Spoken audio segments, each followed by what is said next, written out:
во предходното нацрт писмо со покана.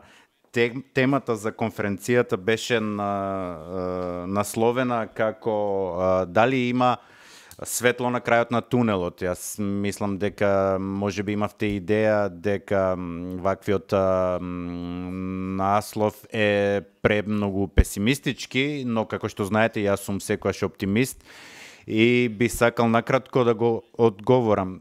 Да, не само што има светло на крајот на тунелот, туку има и големо точно насочено светло на крајот на тунелот. Откако стасав во Скопје во август минатата година, ги видов напорите кои што Македонија ги прави во својот процес на интеграција во НАТО и реформите кои што владата ги спроведува во интерес на земјата и народот. И ќе посведочам за тоа дека владата досега постигна голем напредок.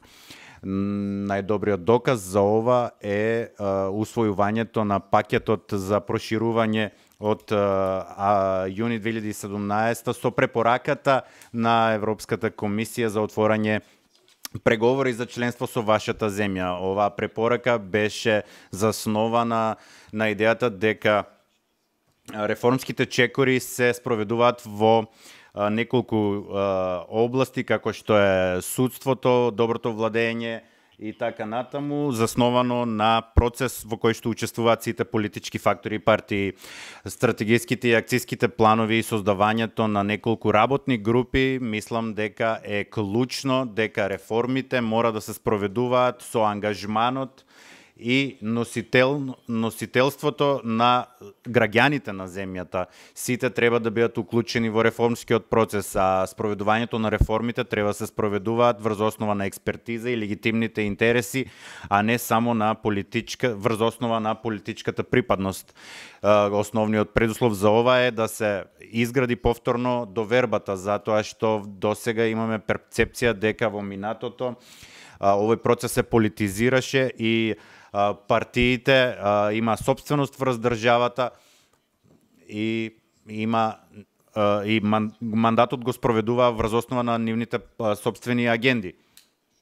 Тоа е исто така уште еден предуслов е да се стекне повторно доверба дека сите државни институции работат во рамки на нивниот мандат, почитувајќи го правото и почитувајќи ги највисоките професионални стандарди. Тогаш ќе можеме со сигурност да кажеме дека реформскиот процес пристигнал во оваа земја. Дами и господа, од моја гледна точка исто така е клучно реформскиот процес да биде инклузивен.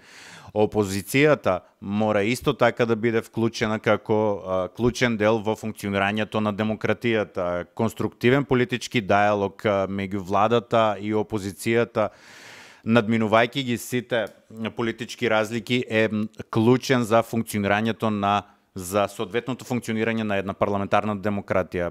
Одржливи реформи имаат потреба од време за да бидат целосно спроведени и ова бара многу голема храброст и ангажман. Македонското општество се наоѓа среде еден огромен реформски и реконструкцијски процес, како политички, така и економски. Треба да разберете дека тие реформи се тешки и не секогаш популарни, но мора да биде јасно дека дека е во интерес на граѓаните и на земјата да се спроведат овие реформи.